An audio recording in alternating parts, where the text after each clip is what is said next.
Olá, boa tarde. Meu nome é Gênesis Alves Júnior. Eu estou aqui com meu irmão, Xisto Alves, que também é Alves, então, gente, é irmão, né? Só pode ser, né, Xisto? Só pode ser. Com certeza. Meu padrinho de casamento, meu irmão, meu amigo, gente da minha cozinha, da cozinha da minha casa. E eu tomei a liberdade de, vendo essas situações que estão acontecendo no mundo agora e esse tema vindo à tona, de, pela primeira vez, perguntar para ele se a gente poderia falar sobre o tema racismo. A gente até já conversou em outras ocasiões, mas nunca de uma forma profunda, nunca de uma forma a discutir, eu poder falar com quem sente na pele a dor, a insatisfação e pode dizer com propriedade aquilo que eu não posso dizer com propriedade. Xisto, muito obrigado por ter aceitado o convite. Olá, Gênesis, é um prazer enorme estar aqui com você. Eu fico muito agradecido e eu digo exatamente o que você, repito a mesma coisa que você diz aí, né? Um grande irmão que a gente já começa tendo o mesmo sobrenome, né? Já começa por aí, né, gente?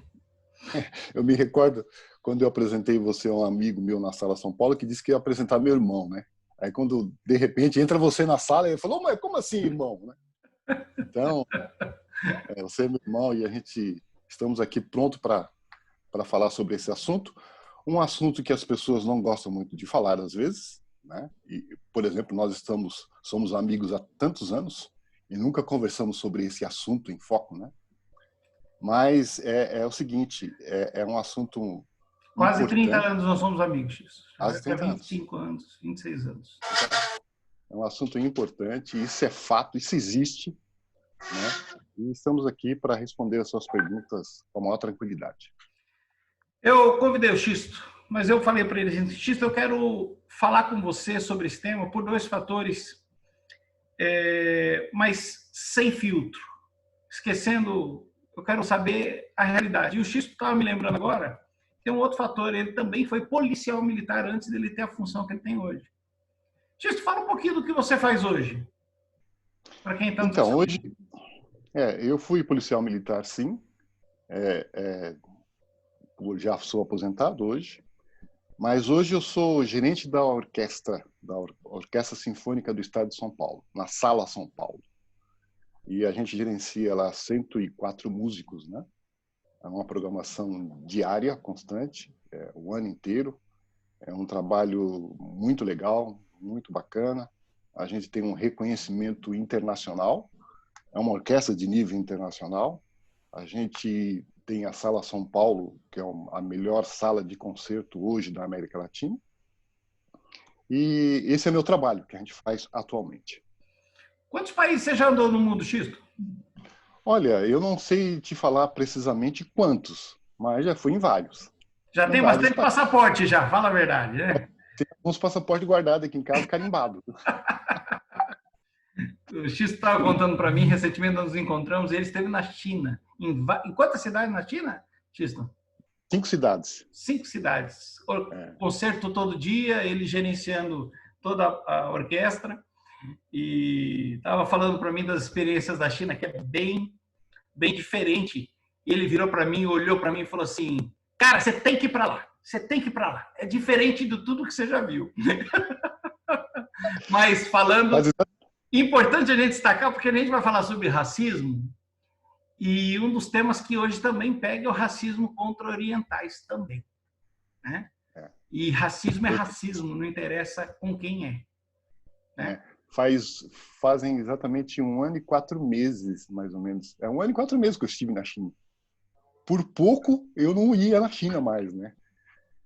A gente foi em fevereiro, isso faz 1 ano e 4 meses.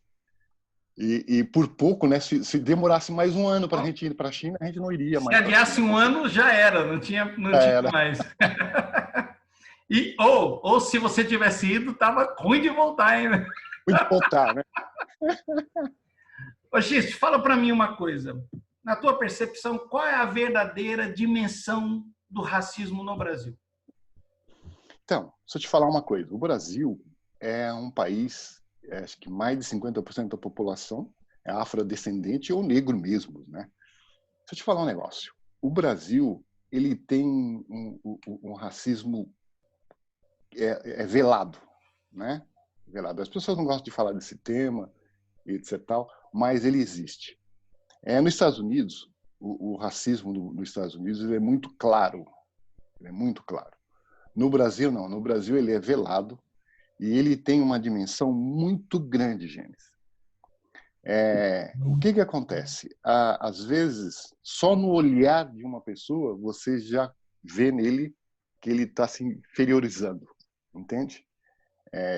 Olhar, às vezes, certas atitudes, é um negócio muito complicado no nosso país. As pessoas, não, eu não tenho isso, jamais, não faria racismo com ninguém, jamais.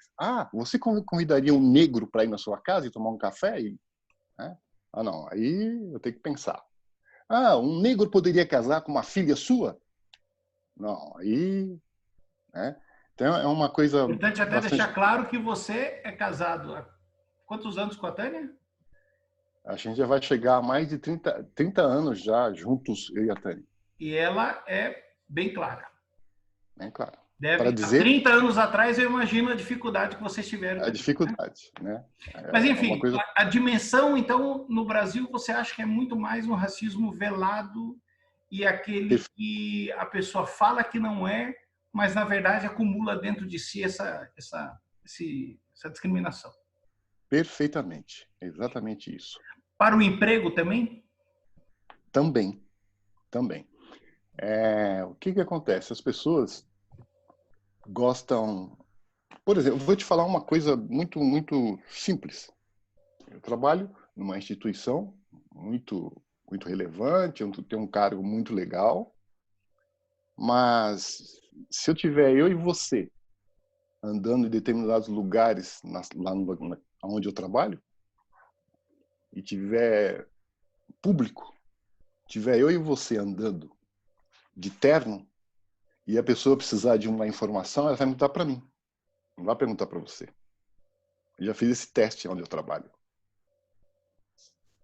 Na cabeça da pessoa, ele pensa que todo negro vestido de terno, ele é um segurança. Entende? Eu desço o meu elevador aqui da minha casa, onde eu moro há mais de 30 anos, quase 30 anos. Eu desço o elevador, saio aqui fora para pegar meu carro na garagem, passo no portão, Belo chega carro, alguém... diga-se de passagem. Um belo carro. Chega alguém pedindo informação, ele vai direto em mim.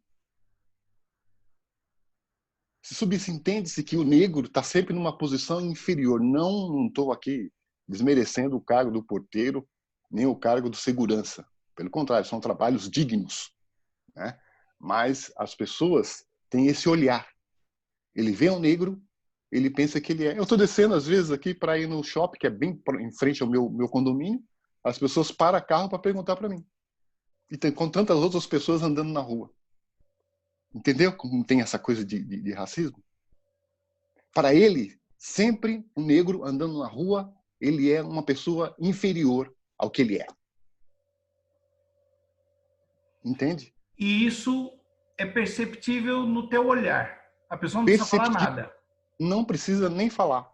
É automático isso. É automático. Então, Eugênis, só quem sente isso é quem é negro. As outras pessoas não conseguem captar essa coisa. Entende? Então, no Brasil, cara, lá nos Estados Unidos, por exemplo, é fato. Olha, aqui é uma instituição só de brancos, não entra negro. Aqui é uma instituição só de negro, não entra branco. Ok, é definido. Né? No Brasil, não. No Brasil, não, somos todos irmãos, todos amigos, todos não sei o quê. Não, senhor, não é. Né? A gente observa nas empresas que tem poucos negros ocupando cargo de importância. As pessoas não deixam. Eu assisti ontem a CNN Internacional e eu vi um discurso de um reverendo muito famoso nos Estados Unidos, não me recordo o nome dele aqui agora.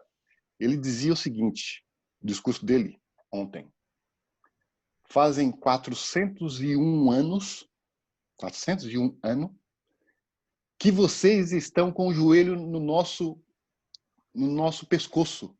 Tirem o joelho do nosso pescoço. É fato isso. Que forte, hein? Forte. Que forte. Vou te falar uma coisa. O Brasil, em especial, dizendo do Brasil, o Brasil deve muito ao negro. Já vou te adiantar um assunto. Por exemplo, eu sou contra a cota racial? Não, não sou contra, sou a favor. Sabe por quê? Porque o Brasil deve. E tem que pagar isso. E mesmo assim, tendo cota racial, as pessoas ainda ficam subestimando que o negro não tem capacidade. Né? Existe um termo aí de incapaz. Não, nós temos capacidade, sim. Subestimam a capacidade da pessoa pela sua cor. Pela sua cor. Por quê? Porque foi escravizado. Né? Meus antepassados foram escravizados. Olha que horror. Como um ser humano pode fazer isso com o outro, né? É um horror isso. E a gente carrega até hoje a marca disso. Carregamos até hoje a marca disso. Não nos soltam. Não tiram o joelho do nosso pescoço. Isso é fato. E quem sente isso é quem é negro. Entende? Ah, muito legal, somos todos amigos, tá legal. Mas quando você entra na vida da pessoa mesmo, você vai ver que ele tem um certo receio, né? Não, você lá e eu aqui. Isso é fato. E outras coisas mais. Não vou... Vai para a próxima pergunta, porque senão nós vamos falar aqui até amanhã. Essa frase do reverendo que você viu ontem foi muito forte, hein? Muito forte. Muito forte. Fazendo um paralelo, o Brasil continua dando chibatada no tronco. Perfeitamente. Exatamente, Gênesis. Eu acho que, óbvio que o nosso país, a gente sente que avançou muito nessa questão. Avançou muito. Nós tivemos, olha, alguns anos de história e a gente teve um negro como presidente do Supremo Tribunal, né? Olha que vitória é essa. Estados Unidos avançou tanto que teve um negro como presidente dos Estados Unidos, né? Olha que coisa incrível. O mais poderoso do mundo, né? Mais poderoso do mundo. Fez um trabalho brilhante, né? Brilhante. Eu acho que o Brasil avançou bastante nesse quesito. Né? A gente conseguiu muitos espaços. A gente vê hoje negros em vários espaços, mas eu acho que a gente tem que seguir mais ainda. Temos muito espaço a seguir e concorrer por igual, né? Como todos. Isso. Nós temos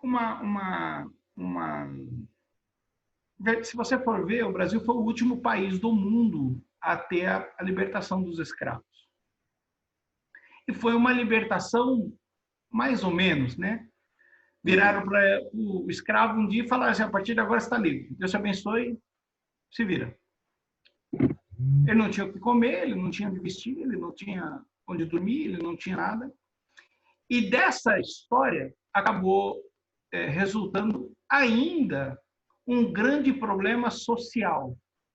Uhum. E aí nós temos um tema que é o fato da maior parte da periferia das grandes cidades, por exemplo, e a maior parte dos locais de maior pobreza no Brasil serem de negros. Ou de afrodescendentes, seja o nome que queira dar. Uhum. Eu nunca sei, confesso para você que ultimamente eu tenho até ficado receoso de qual seria a palavra ideal que eu deveria usar. Não sei.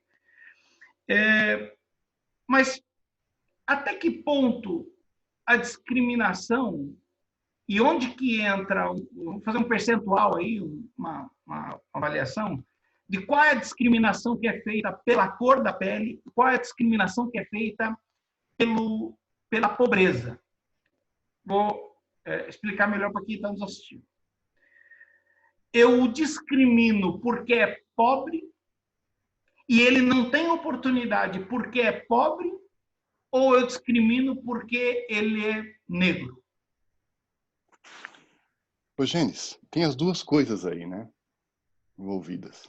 Uma vez que a pessoa é pobre, ele não tem a possibilidade de ter um bom estudo, ele não tem uma boa roupa, ele, obviamente, ele não tem um bom trabalho. Se ele não tem um bom estudo, ele não consegue uma boa colocação no mercado de trabalho. Consequentemente, a sua vida é bem limitada. E o que que acontece? O negro, ele é o que mais faz parte dessa camada aí, né? Se Dessa você base de pobreza, né? dessa base de pobreza, justamente por esse detalhe, né? Eles foram escravizados, os descendentes todos até hoje, como eu já disse, pagam o preço por isso, né? Eles não conseguem subsistir. Hoje sim, hoje tem grandes empresários negros, tem vários filhos descendentes aí fazendo faculdades Nós e a vida tivemos está um indo, presidente do STF negro porque teve né? cultura, porque Cultura, teve teve apoio. oportunidade, né? Exatamente. O que que acontece? Então as duas coisas caminham juntas, né? Obviamente, ele é negro, ele é pobre e ele não consegue subsistir. Ele fica nessa camada aí de pobreza e não consegue cultura e não consegue desenvolver intelectualmente e não consegue competir com os demais. E, obviamente, a vida deles é só sendo cada vez mais pobre, né? Se lhe desse a oportunidade, certamente ele ia concorrer com os demais por igual. E não Prova. teríamos tanto, né? Óbvio, e não teríamos tantos negros na periferia vivendo vida de miséria, né? Agora, por outro lado, eu entendo o seguinte: eu tive uma família grande, como você sabe. Quantos irmãos vocês são, Giso? Fala para todo Nós, mundo aqui. nós somos em 10, eu tenho 9 irmãos, né?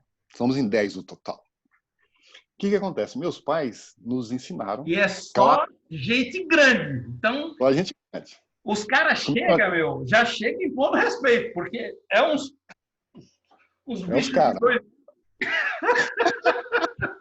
é os caras. Mas meus pais foram muito claro na nossa criação. Olha, não se enganem. Isso existe na sociedade, a sociedade vai te discriminar, mas não dê bola para isso. Vá em frente.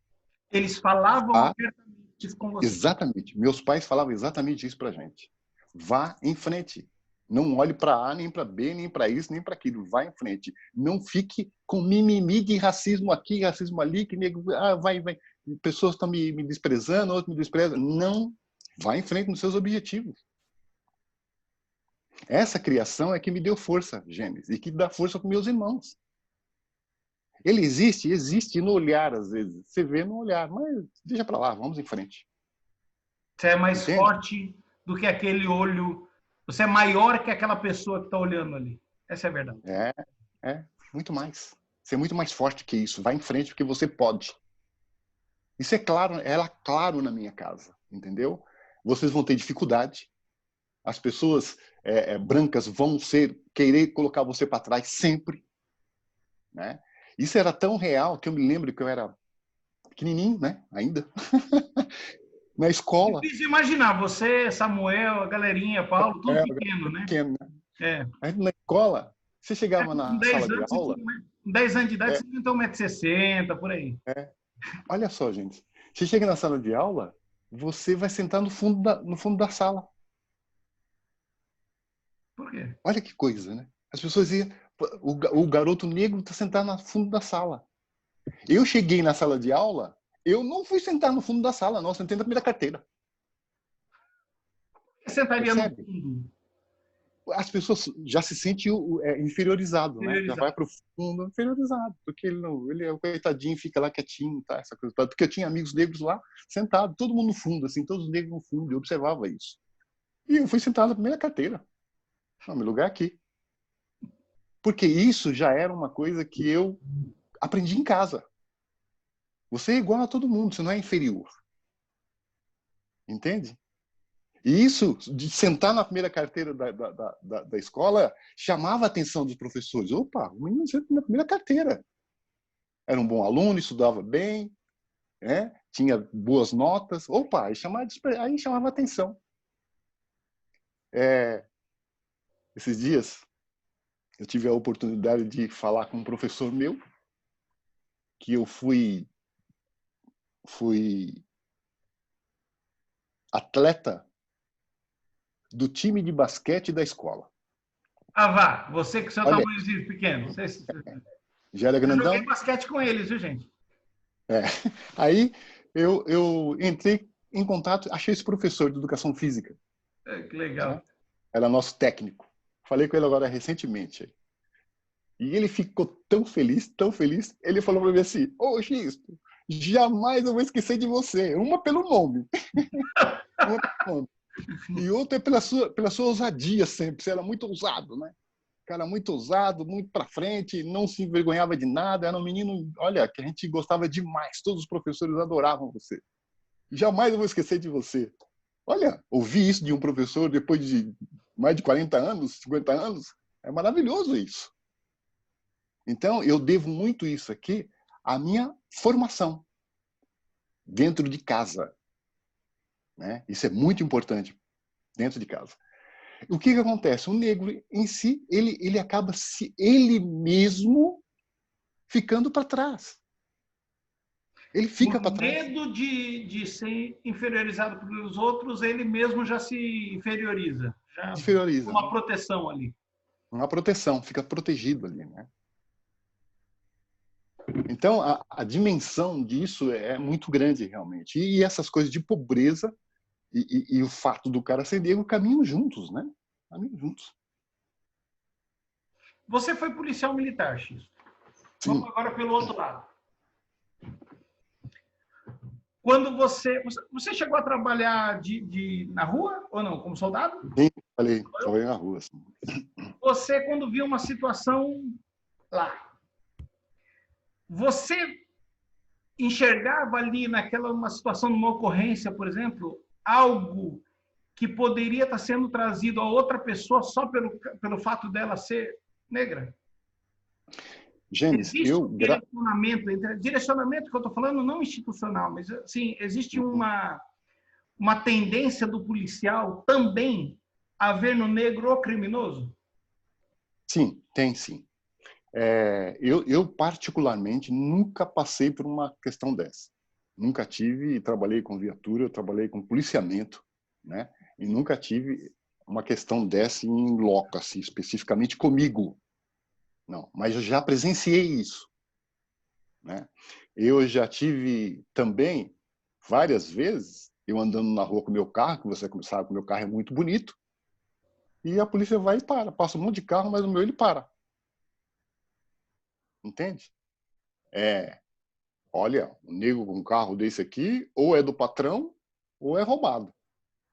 Ele não pode ter um carro desse. Oh, meu Deus, isso, isso é terrível. Eu tenho dificuldade disso aí, cara. É terrível, mas é verdade. Então, o Não é que que eu tenho acontece? dificuldade de acreditar. Eu quero deixar até claro, porque quem vai assistir depois pode falar, o cara... Eu tenho dificuldade de entender por que assim.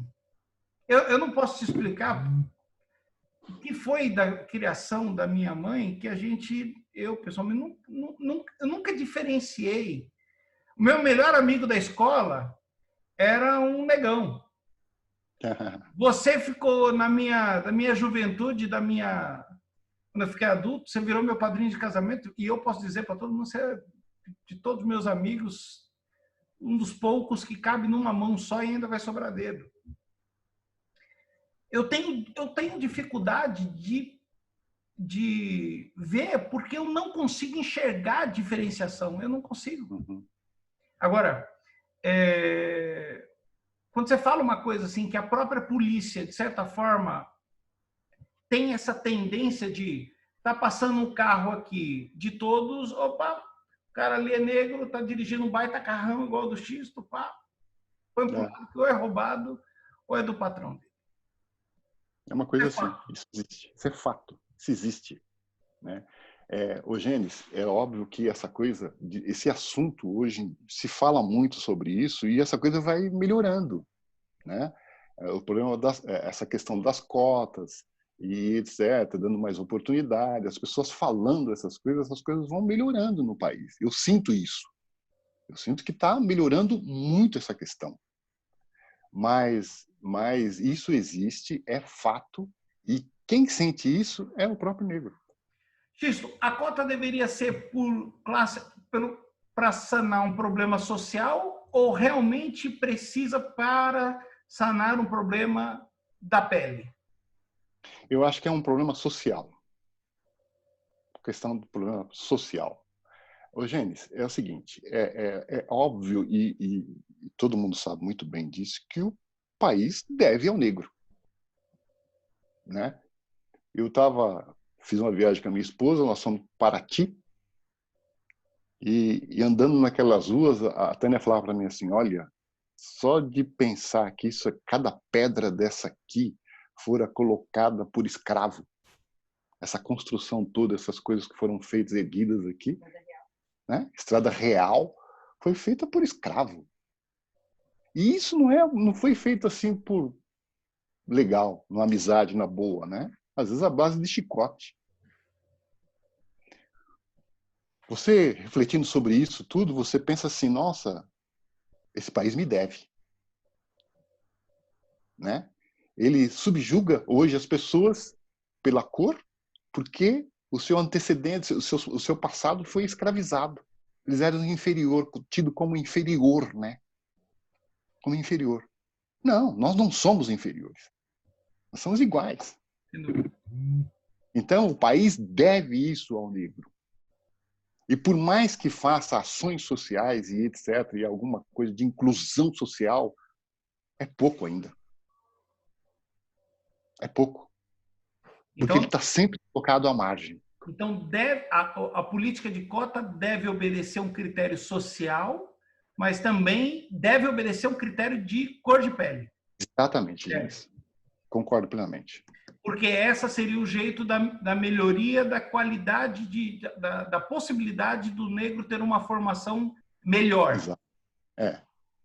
E dar a oportunidade para ele concorrer por igual, com todos, sem discriminação. Aí a gente poderia falar de meritocracia. Quando eu sou colocado em condição igual, eu posso falar de meritocracia.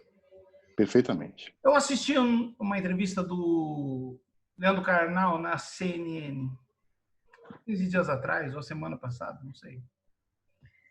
E ele estava falando sobre a meritocracia, e ele falou assim uma frase que me deixou muito impactado. Ele falou assim: eu acredito muito na meritocracia e acho que as pessoas têm que ser avaliadas na meritocracia, desde que elas estejam em situações de igual, desde que elas tenham sido colocadas em situações de igualdade.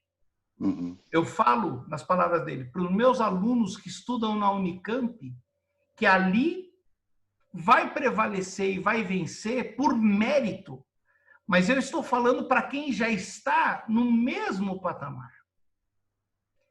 E aí, na frase dele mais forte, ele falou assim, se você pensar, eu, Leandro Carnal, que vim de uma família pobre, que vim de uma cidade tal, e começou a falar, eu nasci salvo, porque nasci branco. Perfeitamente. Forte essas palavras. Na hora foi muito forte. Eu falei...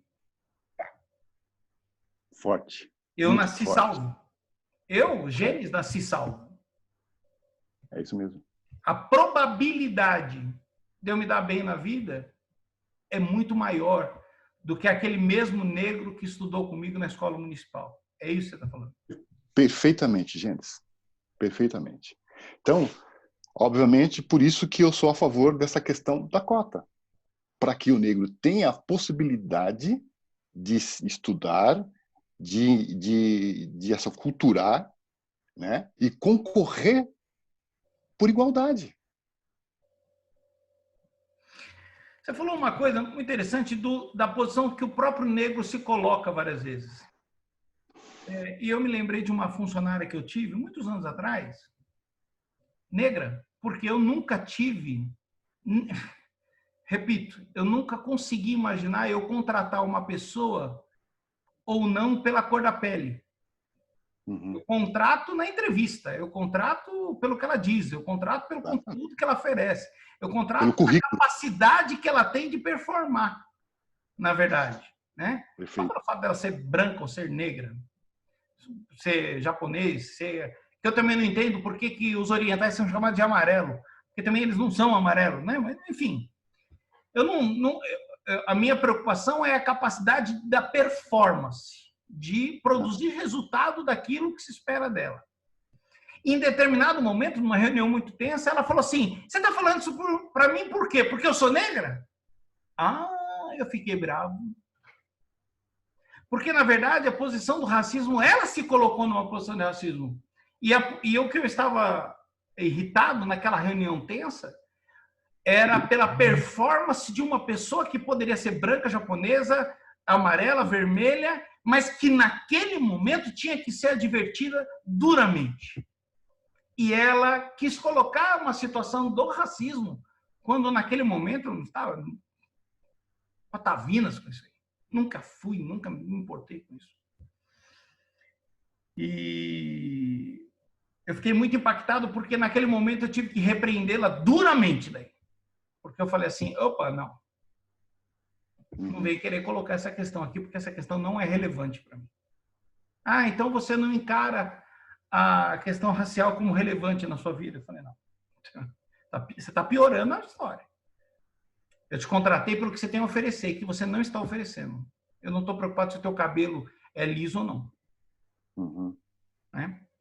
Então tem muito disso também, da pessoa se colocar nessa situação. E os negros precisam estar empoderados para saber o seguinte, assim como você foi, você é um cara, quem está nos assistindo, o X é um gentleman. Pensa numa pessoa de postura elegante. Pensa numa pessoa de fala elegante. Quando tem que ser duro, ele é duro. Quando tem que ser carinhoso, mexer com o coração, ele sabe fazer. Obrigado, Gênesis. É o seguinte, deixa eu te falar. Por que isso? É exatamente cai naquilo que eu te falei em relação à minha mãe, que me ensinou em casa, né? Não me colocou inferior aos demais. Olha, você é igual. Você vai ter problema sim na sua vida. Não se esqueça que eu estou te dizendo. Mas vai dos seus objetivos. O negro em si, ele já se coloca como inferior. Não pode. Né? Não pode. Todas as vezes que eu conversei sobre esse assunto, eu sempre disse esse tipo de coisa.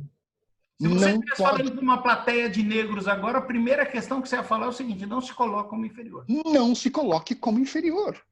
Então ele tem já no subconsciente dele que ele é inferior às pessoas, e não é. Né? Hoje a gente vê isso num crescente muito grande e os negros tomando seu lugar, seu posto, e etc., tendo a oportunidade de estudar e ocupando até postos importantes no nosso país. Está começando a melhorar muito isso. Mas eles têm, negro da periferia, que vive uma miséria, ele sempre fica muito acuado. Já é isso. Então, numa mesa de reuniões, e eu participo de muitas reuniões importantes, às vezes, numa mesa sentada com muitas pessoas importantes, beleza, eu estou lá colocado como uma pessoa comum e não posso ser inferior a eles. Não posso ser inferior. O que acontece? Essas pessoas já se colocam como inferior. Não posso ser inferior. E aí a colocação, você fez uma colocação na sua reunião, talvez chamando a atenção dela por um quesito profissional, porque ela errou nisso, ou precisa melhorar aquilo, ou não foi legal isso, a pessoa já pensou, puxa vida, é porque eu sou negro. Aí ela já pensa assim, será que se fosse uma branca, ele tinha chamado a atenção dela desse jeito? Esse pensamento tem toda hora, Xisto? Sempre. Até Sempre. hoje você sente esse pensamento? Até hoje. Eu trabalho numa instituição que tem vários negros lá, né? E eu fico conversando com eles e vendo as atitudes dele em relação às questões. E vira e mexe, eu chamo alguns deles em particular, não haja assim. Você não pode agir assim. Entendeu? Seja autêntico. Tô certo? Tô certo. Tô errado? Tô errado. Errei aqui? Errei aqui. Não errei aqui? Não errei aqui. Seja autêntico. Seja você. Não seja inferior.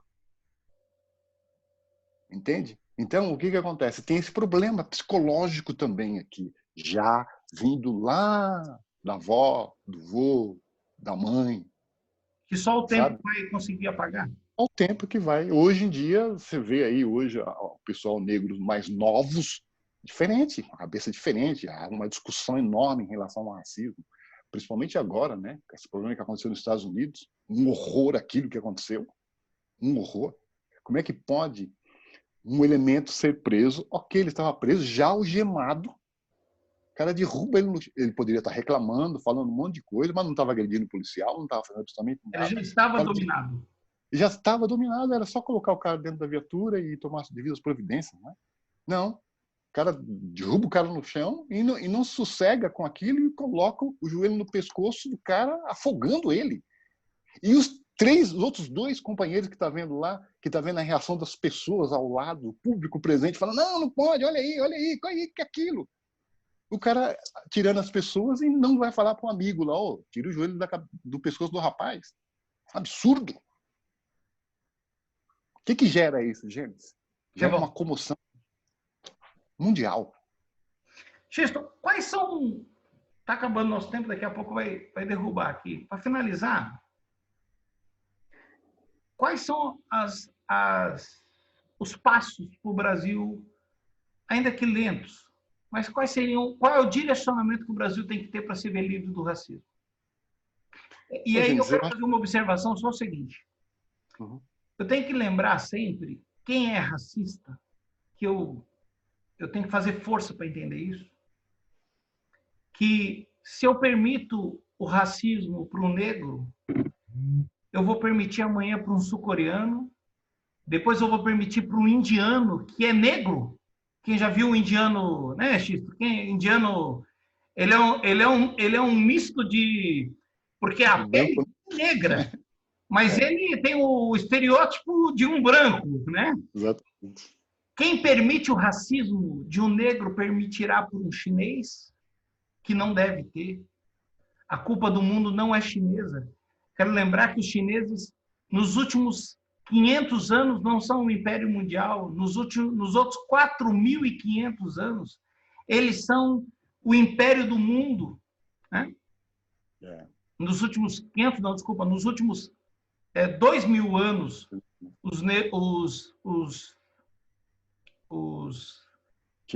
os chineses não são os dominantes do mundo, né? Quando veio o Império Persa, o Império Romano, o Império Otomano, e aí a coisa começou a tomar mais para o lado do Ocidente, mas mesmo nesse período ninguém mexia com o Império Chinês, porque era a potência do mundo. Então não devemos ter... Quem permite o racismo com o negro permitirá com o chinês, permitirá com o indiano, e um dia talvez permita com o próprio branco. Quais são os passos que o Brasil tem que dar, Chico? Deixa eu te falar uma coisa antes de responder essa pergunta. Existe o preconceito, né, Gênesis? Tudo isso aí é em cima do preconceito. Nós temos preconceito até no nosso país mesmo, em relação ao Estado, né? Ah, o cara da Bahia, baiano, né? O cara chama de baiano. Ô, baiano, vem aqui, baiano. Pronto. Não é verdade? Que o baiano ele acaba todas as ligações em pronto. Pronto. Pronto. A gente faz preconceito com o mineiro e etc, né? E vai um monte de preconceitos aí que as pessoas colocam na cabeça e pensa e essa questão às vezes é brincadeiras e etc, mas sempre colocando as pessoas como inferior. O problema está nisso. Exatamente, está exatamente aí. E é isso que pega. Xisto, eu falar assim, Xisto é encontrar com você e falar assim, porra, negão, tá, você vai ficar ofendido? Não ficaria de jeito nenhum, porque sou mesmo. E porque a questão está na inferiorização.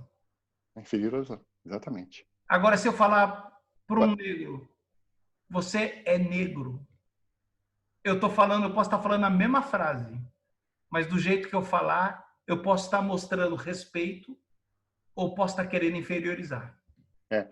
Eu ouvi outro dia uma pessoa debatendo sobre esse assunto e ele falando, né? Por que as pessoas chamam então o outro de negão? E as pessoas não chamam o outro de brancão? Mas chama de alemão. Então, chama de alemão. Mas Ô, chama de alemão, alemão. ô, alemão, ô, galeguinho. Verdade? Então, o negão é a coisa mais, né? Mais comentada, é para um lado carinhoso, né? É carinhoso isso e essas coisas todas. Você sabe, gente, que eu particularmente não tenho muitas pessoas que me chamam assim, ou melhor, não dificilmente alguém me chama assim. Ai, caramba, Jesus. Sabe o que acontece? Por causa da certa distância que a gente tem, da certa seriedade das coisas, né? Eu já vi várias pessoas chamando, ô negão, ô negão, ô negão. Aí você fica olhando assim, a forma com que a pessoa fala, você fala assim, se essa pessoa me chamasse de negão, eu não ia admitir ele falar isso. Entendi. Porque existe um negócio ali. Entende? Então, o que acontece? Mas, ao mesmo tempo, eu procuro não olhar para essas coisas que eu digo para você. A minha adolescência, a minha infância, eu fui muito bem ensinado com essa questão, lidar com isso, né? Agora, quanto ao Brasil, eu acho que o país deve, sim, promover muito mais ações para ajudar o negro, muito mais ações, e dar a oportunidade. Nós temos que ter negro no Congresso, nós temos que ter negro senador, nós temos que ter negro governador desse estado, presidente da República, se possível for, desde que apareça um negro com capacidade para tal. Eu acho que o país cresceu, ele está crescendo nesta área, está desenvolvendo, mas tem muito ainda a fazer, né? A história deve para o negro, muito. E tem que ser pago isso. Tem que ser pago. E qual a melhor forma? A melhor forma é ter ações que dê a oportunidade para o negro concorrer por igual. Não olhar para as pessoas pelo fato da cor dela ser diferente da outra. E sim pela capacidade, aquilo que você diz aí. Sim pela capacidade, pelo seu currículo, por aquilo que ele apresenta. E aí o investimento é social. Social. Por exemplo, eu vi o Joaquim Barbosa dando uma entrevista, na época ele era presidente, e ele falou assim, que ele era presidente do Supremo Tribunal, e ele falava assim, as pessoas não olham meu currículo. Eles só falam... Só falam que eu assumi porque na época o Lula precisava ter um negro, pelo menos, que a comunidade negra forçava muito para ter um negro no poder, essa coisa toda. Isso deixava ele muito ofendido, inclusive, né? Muito ofendido, Ele ficava muito ofendido por isso. Olha o meu currículo, vê lá. Eu estou aqui por capacidade minha. Competência. Né? Então, Eugênio, se tem uma mensagem que eu mando aqui para todos os negros desse país, é o seguinte: estudem, se dediquem, não seja inferior. Você não é inferior. Não se sinta inferior. Você é gente, ser humano como qualquer outro. Né? E aí, não fica, não posso, porque... Não, isso não existe. Se você se dedicar, se você se estudar e querer e for nos seus objetivos, você vai alcançar os seus objetivos, não importa. Entende? Aí o que acontece, gente? Uma outra colocação que eu queria fazer aqui. As pessoas falam negócio de raça. Por um acaso, eu sou algum animal diferente? Eu também não entendo. Raça é uma só. Raça é uma só. Nós somos todos seres humanos. Né? Raça é uma só, não é raça de não é raça. Nós somos todos seres humanos. Eu tenho uma cor diferente, você tem outra cor diferente, o japonês tem outra cor. Né? Então, isso não existe. Nós somos todos seres humanos. Então, acho que as pessoas ficam misturando essas coisas aí, sabe assim? Né? Biologicamente, somos iguais. Você falou a mensagem para os negros. Você falou aí, se eu posso finalizar, eu vou dar uma mensagem para os negros. Aí tá. E se você tiver que dar uma mensagem para os brancos, o que você falaria? Que ele veja o negro sempre como uma pessoa comum, como qualquer outra. Como fosse seu irmão. Não, o fato dele ter... Nós dois tá fácil. Nós dois estamos alinhados aqui. O fato dele dele ter a pele escura não quer dizer que ele seja inferior a você. Ele pode ter a mesma capacidade ou até mais do que você. O que ele está falando para os brancos é o seguinte: é o óbvio. Então, você que tem preconceito, se é que pode... Eu não entendo. Eu não consigo entender o preconceito racial. Não consigo. Não consigo. É difícil. Você que consegue e que faz isso, discrimina o outro pela cor da pele, faça o óbvio. Eu amo esse cara. Eu amo ele de paixão. Eu tenho uma admiração por ele e nunca me preocupei se a pele dele era clara, escura. Desde quando eu sou amigo dele, a única coisa que mudou na nossa vida é que eu passei a ter muito mais barriga e ele menos cabelo. Perfeito. Ô, Gênesis, muito obrigado pelas suas palavras e isso é recíproco da minha parte, né? Eu acho que Deus nos deu uma oportunidade incrível de sermos amigos, amigos de verdade, né, cara? São colegas, você tem vários. Amigos são poucos, né? E você sabe muito bem, você é um grande amigo e eu faço das suas palavras as minhas também, né? Fico muito feliz e grato a Deus por ter você como amigo. Você e a sua família são pessoas muito queridas, dentro do coração. Obrigado por esse papo, Xisto. Tem pessoas e pessoas nas nossas vidas, né? Valeu, Gênesis. Obrigado pelo papo, obrigado pelo Foi esclarecimento. muito bom, cara. Você que está assistindo a gente, fica aí a lição: respeito é a base de tudo. Integridade, copia do Xisto, um cara íntegro. Integridade, respeito, amor, solidariedade é o mínimo que alguém pode chamar de gente. Se você não consegue ter isso, respeitar, pouco importando quem seja. Respeito, obrigado, solidariedade, dá o básico. Se você não consegue fazer isso, meu, você precisa voltar a ser gente. Você deixou de ser gente. Fiquem com Deus, boa tarde. Deus abençoe a todos. Xisto, continua aí que a gente conversa. Abraço a todos.